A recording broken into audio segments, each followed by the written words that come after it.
Boa tarde, pessoal. Tudo bem com vocês? Estamos começando mais uma live Bate-Papo Jurídico aqui no canal Rocha Stone Sociedade de Advogados. Hoje vamos falar de financiamento, de ações de financiamento na parte de direito bancário contra construtoras e incorporadoras. E nós temos dois convidados ilustres que estão voltando aqui ao canal. Passo a palavra para a doutora Silene para fazer as apresentações.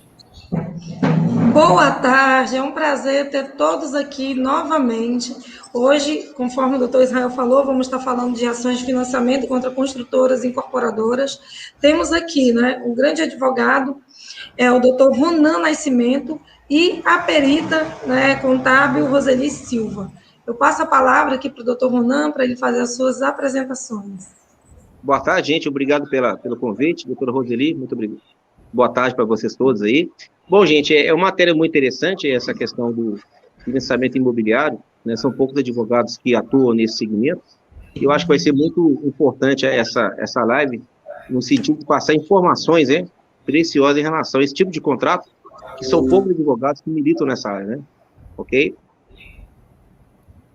Doutora Roseli. Boa tarde a todos, Meu nome é Roseli, eu sou contadora, atuo como perita contábil e nós estamos aqui para esse bate-papo para auxiliar aí na realização do sonho, do financiamento aí da casa própria. Então, nós vamos esclarecer alguns pontos importantes aqui hoje. Eu vou iniciar aqui com uma perguntinha que também é uma curiosidade, chegou até mim de algumas pessoas quando souberam dessa live. A gente escuta muito na parte de quando você vai adquirir seu primeiro imóvel, você tem alguns descontos.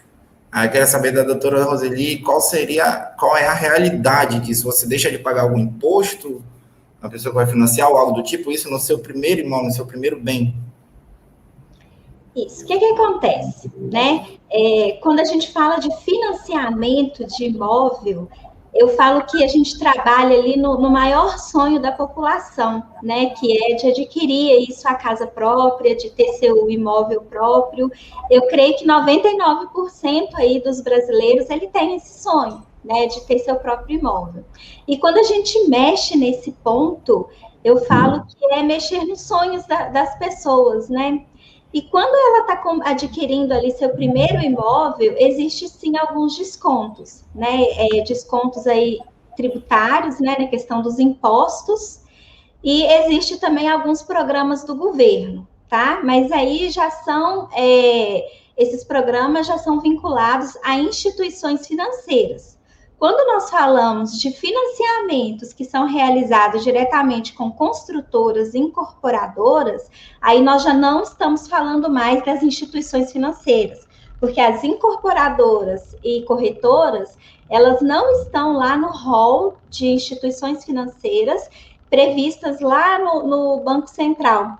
Então, devido a isso, elas não têm esses descontos aí, questões de primeiro imóvel, não. O desconto seria somente nas questões tributárias, no momento que a pessoa vai registrar lá seu imóvel lá no cartório, retirar documentos, aí sim ela vai conseguir alguns descontos lá no ITBI, nas taxas de transferência.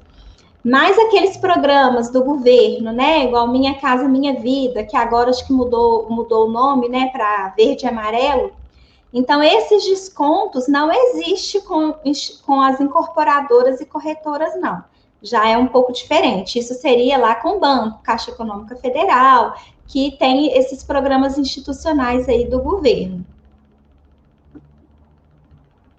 Perfeito. Então, resumindo bem, a questão, quando tem algum desconto, é na parte tributária e não relacionada ao financiamento em si, correto?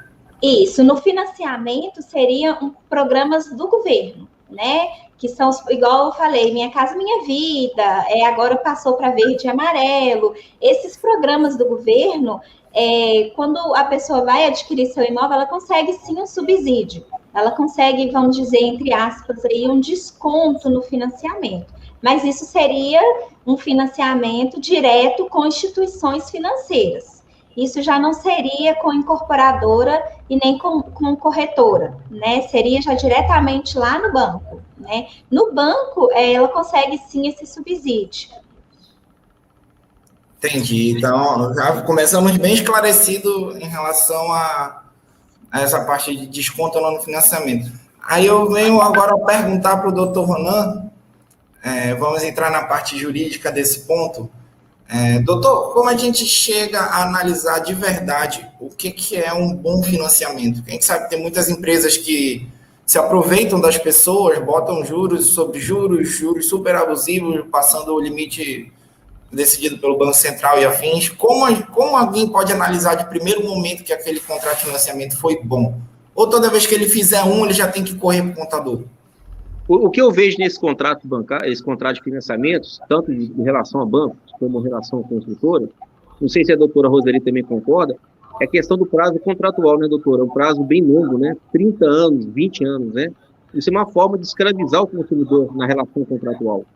Então, pega um contrato de 10 anos, você pega 20 anos, 30 anos, ou seja, a pessoa fica num período muito grande, né? E pode ficar nesse período, sofrer ficar desempregada, enfim, e perder tudo, né? Então, esse prazo contratual, eu acho muito extenso, né? E é uma coisa muito difícil de ser mudada. Em relação a juros, você pega um contrato de financiamento, você verifica que os juros remuneratórios, ele não chega a 12% ao ano. Até que a taxa de juros não é uma taxa alta, mas o que onera o contrato é um prazo contratual muito esticado, né? Muito demasiado, né? 30 anos, 20 anos, né?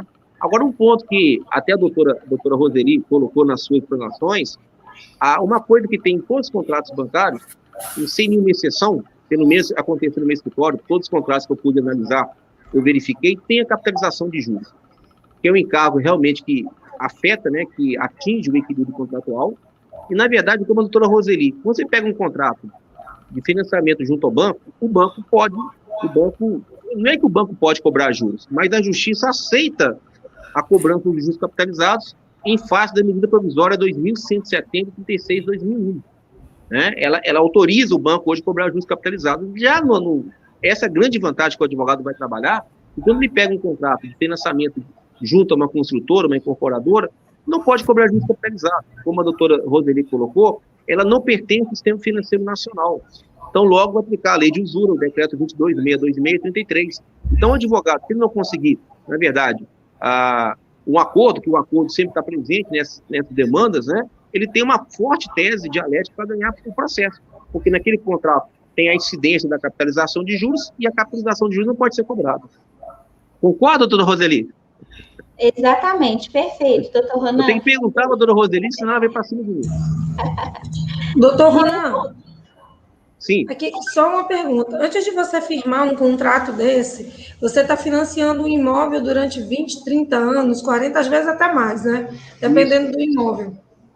O que é aconselhável? Aí eu pergunto para Roseli e pergunto para o doutor Ronan. O que você aconselha, primeiramente, para a pessoa? Ter um acompanhamento jurídico, ter um acompanhamento de especialista jurídico, ter um acompanhamento desde o início de um perito contábil, para poder realmente fechar um bom negócio, para que não acabe pagando 3, 4 imóveis ao longo ali daquele período. Né? O que é aconselhável para essa pessoa se precaver desse tipo de dor de cabeça, desses problemas? É a chamada advocacia preventiva, né? Eu vou falar da questão da estratégia, e a doutora Roseli vai falar do aspecto dos cálculos, né? Enfim. Bom, na verdade, a mesma estratégia que eu uso em relação ao carro financiado, você vai usar a mesma estratégia em relação ao financiamento de imóvel, no caso, né? Não tem como você entrar na justiça e pedir, nunca vi um consumidor, um jurisdicionado entrar com a ação objetivando abaixar esse longo prazo contratual. Então, ele vai ter que trabalhar numa situação seguinte. Nós trabalhamos numa hipótese, eu sempre estou falando no meu curso, né, que a política de acordo era muito forte, tanto em relação à construtora e em relação a banco. Né? O acompanhamento do advogado é fundamental. O interessante é a judicialização, porque sempre você vai ter um motivo, doutora Eucilene, de entrar com uma ação. Sempre vai ter uma causa de pedir para entrar com a ação. Qual que seria a causa de pedir que você vai entrar com a ação? Seria a capitalização de juros. Aí você vai entrar com a ação, você vai judicializar, você vai mudar a forma de pagamento, elegendo o procedimento consignatório, e, lógico que a ação não vai demorar 10 anos da justiça, por mais que você venha usar todas as instâncias, né, primeira instância, segunda instância, STJ, STF, e, quiçá, entrar com uma ação rescisória, mas não vai chegar a 10 anos, né, vai chegar talvez 8 anos, mas não chega a 20 anos. Às vezes você pega um contrato que são 30 anos de contrato. Mas pelo fato que você vai usar essa estratégia, E o nosso objetivo, evidentemente, o objetivo do advogado, quando ele move uma ação perante o Poder Judiciário, ele é o objetivo o quê? Abaixar o saldo devedor. Essa é a grande sacada do direito, né?